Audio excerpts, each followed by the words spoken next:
I do some consulting work on American feeling in the room was You palpable. don't ever say to her that What about the Chautauqua Institute? Introductory discussion on the ethical We side, left. more of a community. Before China took back over. Currently doing in autism. Susan Russell is many things: actor, playwright, author, and educator. In the course of her 25-year acting career, she performed on and off Broadway and wrote a number of acclaimed plays. Currently an associate professor in the Penn State School of Theater, Russell's research and practice focuses on theater's ability to make social change. She was appointed the 2014-2015 Penn State laureate. We'll talk with her about the pace of cultural change, about living in the now, and about why we need more women playwrights. Here's our conversation with Susan Russell. Susan Russell, thanks so much for joining us. My absolute pleasure. Thank you so much for having me. This conversation is taped, so for us and for our small production crew, this is happening now. Oh. But for everybody else, this already happened. Yes. And so I wanted to talk with you about the importance and the power of now, of the moment. I love that something I have said in a TED Talk has come back to me, but I talk about this all the time, about how our job as people is to stay very present with each other. It's the job of culture to decide what's happening now. I teach all the time about the art of communication, and the art of communication is merely the art of staying with somebody and listening to what they have to say.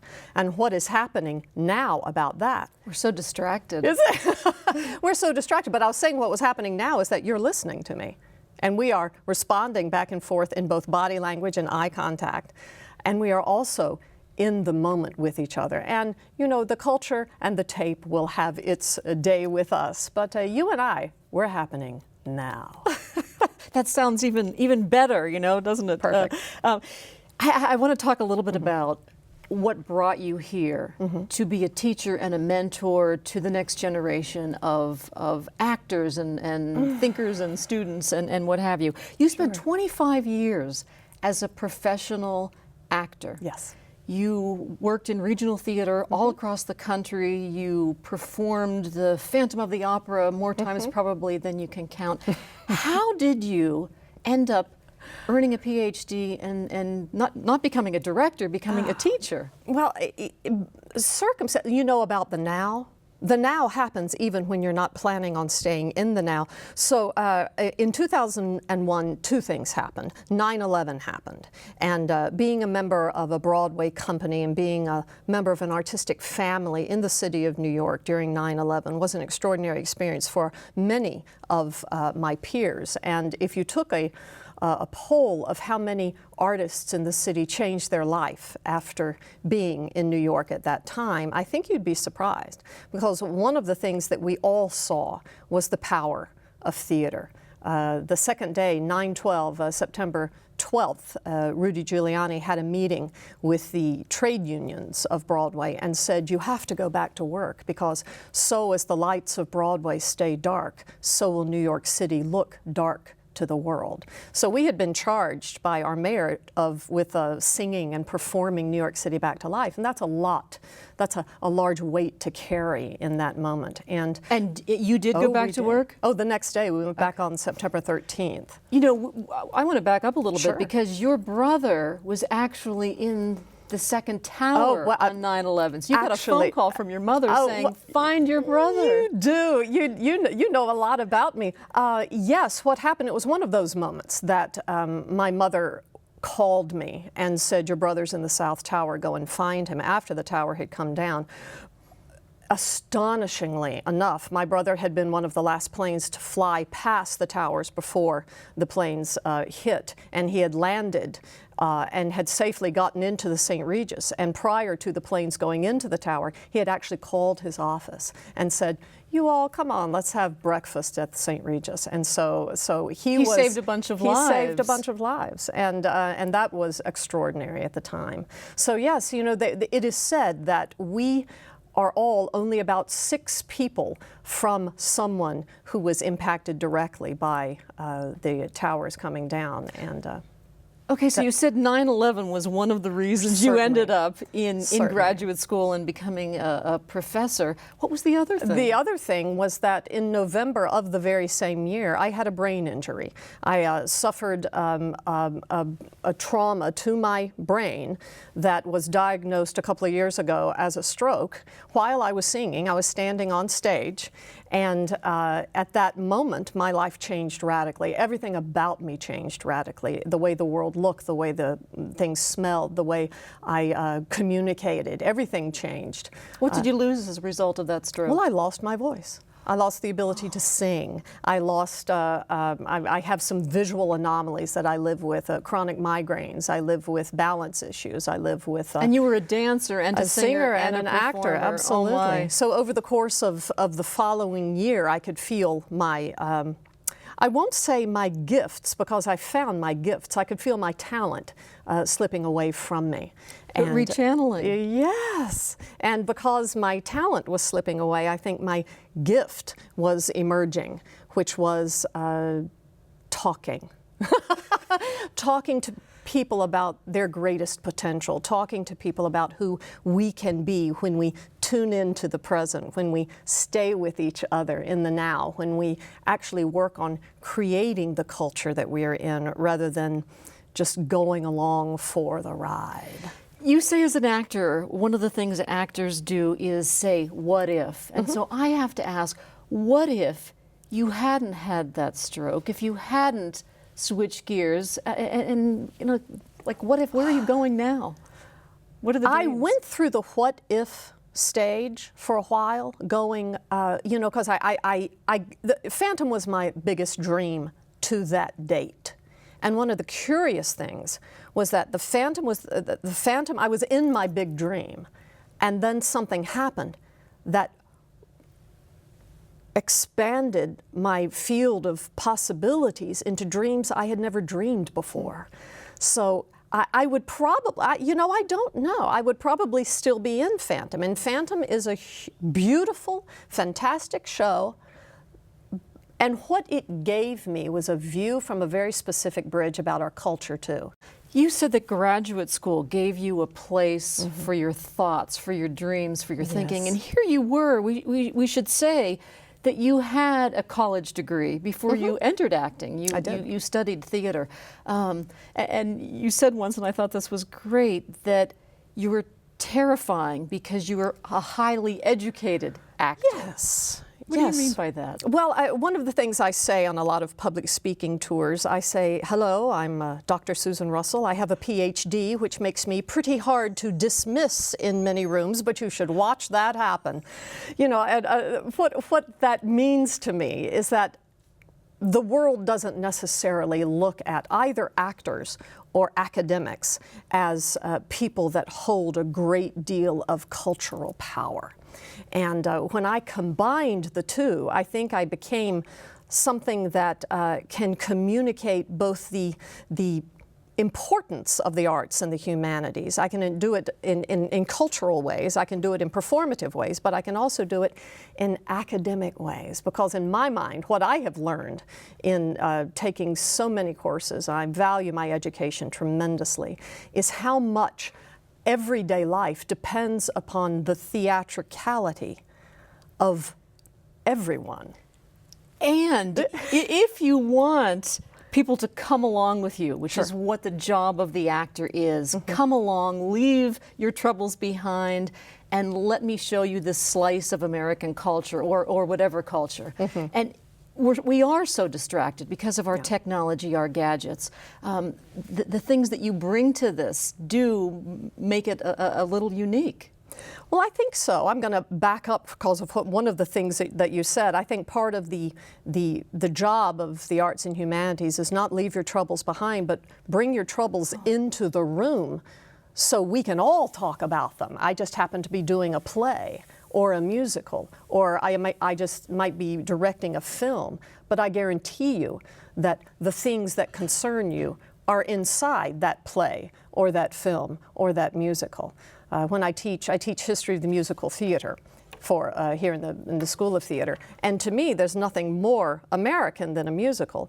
and nothing more problematic than a musical. One of the things you try to teach your students is the context that created this play. Absolutely. The issues and the problems that it was trying to deal with. Absolutely. I say that a play does not spring from a void that is empty. It springs from a cauldron that's full of a culture, full of a people struggling with obstacles, full of people trying to make sense of the systems of power all around them, whether it be race, gender, sexual orientation, politics, religion. We have never not been a people struggling with identity. We have never not been talking about who we are and who we want to be. And theater is the performance of that conversation we have been having for thousands of years. Absolutely thousands of Well, years. the interesting thing about that conversation, which began with the Greek, as you said, the Greeks Even even before them, but before. thousands of years ago. But if you look at theater today, if you look at the last 25 years, only 12, maybe 17%, depending upon who's counting, of the new productions today were created by women. Where are the women's voices? What would they bring differently to the theater, and why is it important that we get more of them? That's an extraordinary question, because what it does is opens up a whole line of conversation, because theater is not outside of the culture. Theater is inside of the culture that it represents. The fact that there are only 12 or 15% of female voices as playwrights is just reflective of the 12 to 15% of female representation in Congress. So you can't ask the culture to behave differently just because this is theater. What's interesting about that statistic is that if you dive even further into it, plays written by women at this point in time make more money. Interesting. Well, more than half of the theater goers are women. Absolutely. And a lot of the key artistic directors of theater companies in this country are women, and even they are reticent to utilize the female voice. Now, why is that happening? You'll have to pull apart our culture to talk even deeper about the position of women's voices in every aspect of the American culture, in every aspect of global culture, because theater is not outside it. Theater is just a performance representation of where women stand. Well, what do women bring different to the table? Women have different skill sets. You know, part of being a feminist, and we can talk about that as well, because I teach Women in Theater, which is a tracing of feminist theory in this country through looking at female playwrights globally. Being a feminist and being a woman is also an opportunity to pull together what we do different. If you look at all the strong middle management positions of CEOs, and middle management position of Fortune 500 companies, you will usually find women there, because women manage. Women are able to tease out and create strategies. Women have patience. Women have, more than anything, a desire to empathize and to connect. And this is not to say that men don't. We are just different parts of the spectrum of the human species. So what do women bring to a theatrical experience? I say that women bring the voice of the heart, bring the voice of, more than anything, the female experience. There are a lot of women that steer away from writing about the female experience in the world, but these new crops of contemporary female playwrights are Sarah Rule and Suzanne Laurie Parks. These very strong women in society are writing very strong plays about what it's like to be a woman. Now, whether or not the American public wants to spend money in that conversation, that has yet to reveal itself, because we are in a new century.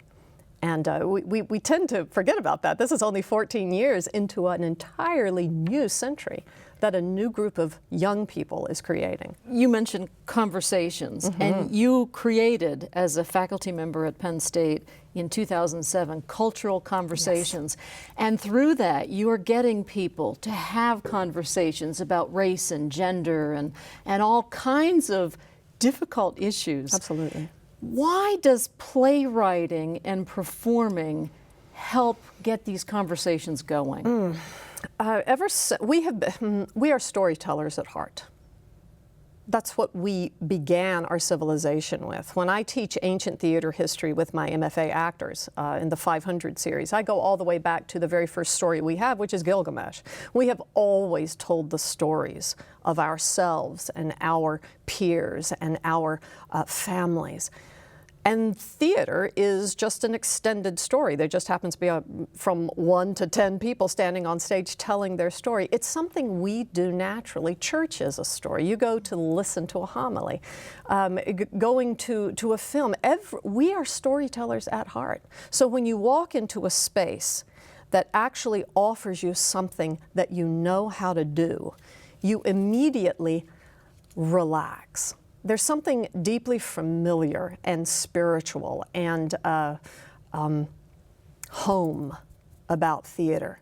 And the arts offers us these ways always to come home to ourselves, to listen. You're helping middle schoolers and high schoolers deal with bullying and sexuality and those kinds of issues. And I just, first of all, I find it amazing that a Penn State professor is working in middle schools and not just getting this conversation going with young people, what's it like to be a young person today, but getting the people in the community, their parents and people who come to these performances to get engaged in the conversation. Just sounds amazing. Well, what I do, thank you, and it has been for 8 years.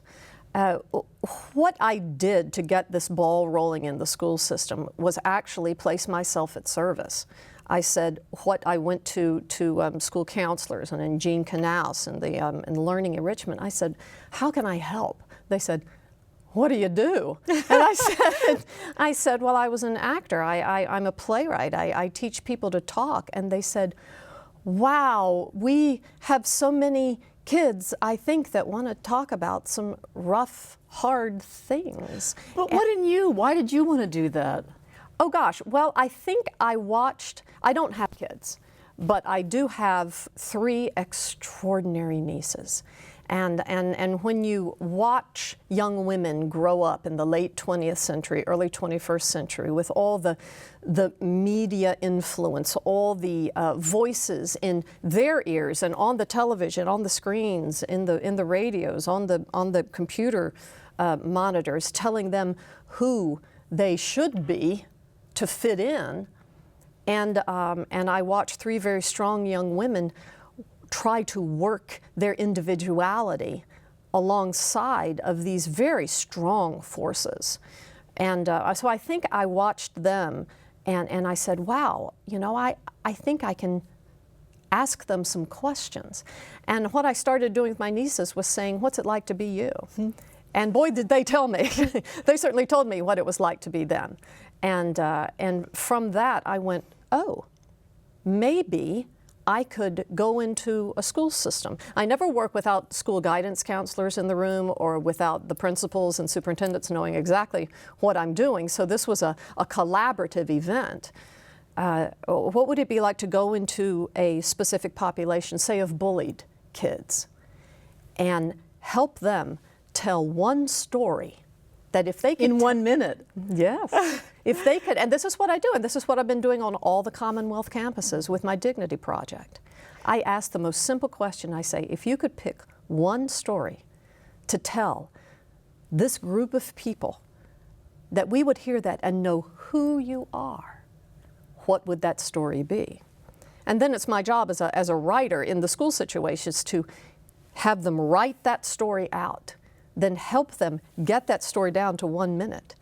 And then I take 40 or 50 of those 1 minute stories and put them on a stage and have a large conversation about bullying, about race, about gender, about violence, about gun control or recovery and redefinition after childhood sexual assault. All these very hard topics that kids really do want to talk about. You said earlier that what you're interested in is cultural change, and that for the most part, cultural change happens at a glacial pace. You know, you can look at some things and say they're changing a lot faster. Acceptance of certain things it has changed much quicker. Absolutely. How do you get the culture to change? Is this the way through Through get them to listen. Storytelling, get them to listen. Absolutely, absolutely. There are very few things that you can say work 100% of the time. When you tell a story to someone and they can connect with that story, they are always changed. Now, the actions that happen after they are changed are up to individual methods of how they personally make change, individually or collectively make change. But in being willing to listen, you have already changed yourself. You're making me think of something I read about you, and that is you were 7 years old when the Civil Rights Law of 1964 came to be. And your parents, who lived in rural North Carolina, your father worked in the mercantile industry, your mother was a singer, they decided that they were going to embrace this new law and they were going to raise you in this. And as a result, they were ostracized by family members and by the community because they didn't think the same way. It's difficult. So really, what a remarkable gift your parents gave you. They were very, very, and so I still have them. My dad's 88, my mom is 87, and they are truly amazing people. And I used to think that my dad and mom had seen such great changes. I think now you and I are seeing tremendous changes happen. We've talked about that happening much faster than we possibly thought. But my parents actually, I like to think that my dad gave me the structure and the foundation of a man who was a farmer and in mercantile and in management. And my mother gave me the dreams of an artist. So my dad helped me find paths that I could take, whether it be personal paths or religious paths or spiritual paths or political paths. And they don't always go with him, but my dad always was walking forward, always walking forward, and still does to this day. And my mom was, the joke was that you know, my dad sort of sat in a room, held my mother by the ankle while she flew around the room, you know, but that's the difference between not just men and women, but the difference between an accountant, which is what he also is, and an artist. That my mother was dreaming and bringing dreams to reality, and my dad was counting the dreams. And that kind of methodology, at a time when civil rights were coming into being, a time when women's liberation was happening, the Vietnam War and Watergate, and all of these myriad changes that were happening over the course of 15 years that you and I remember very well. My dad was this rock of strategy and pathway, and my mom was this cloud of possibilities. And you're actually kind of a little bit of both of those things. Thank you. Well, that's nice to know. I think so, that the great thing that my academic education gave me was the ability to see and observe my culture so that I might know it before I could start dreaming about it. Well, your graduate education actually gave you 3 dead French philosophers, which have influenced you. But equally, and I love this about you, equally, you've been influenced by the wisdom of Judge Judy. Oh gosh, yes. Of the wisdom of Caesar Milan. The dog whisperer. Yeah, so tell us why have they inspired you? Judge Judy. Judge Caesar Judy. Milan. Judge Judy is just about what's happening now. She says, you did this, don't lie to me about it, just say you did it, take your punishment, and live your life. Move on, let go. She is, maybe one day I'll meet you, Judith Scheinlin, but she offers this kind of, now she's not without her issues as a person, and she makes my wife just very nervous. I can't watch her, she makes me so nervous. But she is also a sense of and my brother's a corporate attorney, and he and I talk about Judge Judy a lot, but her sense of paying the piper for the consequences. Song, that appeals to me. That as a culture, as individuals, we do not participate in very many actions that do not impact other people. She actually asks people to be absolutely responsible for what they did. Now, her justice is, and her show is a show. I have no illusions that that's not a television show. But she also dispenses wisdom. And one of the things that I'm fascinated with is how women traditionally have dispensed wisdom that we are not doing very much now of. I always charge women. I'm 57 years old, and I consider it part of my responsibility as a 57-year-old woman to look at women in their 40s and their 30s and in their 20s and in their middle school years, high school years, young years, and say, first, you're going to be all right. Second, you're going to have to work really hard. Third, my journey has been my journey. It's not going to be yours, but I have learned some things. And let me talk to you about those things. Thank you so much for talking with us. Well, I shake your hand because we're in the now. I hope you enjoyed our conversation with Susan Russell.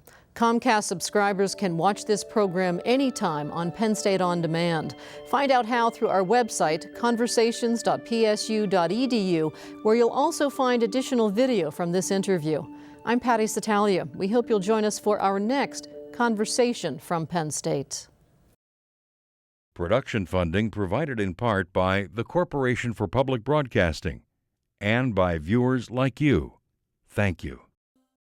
This has been a production of WPSU.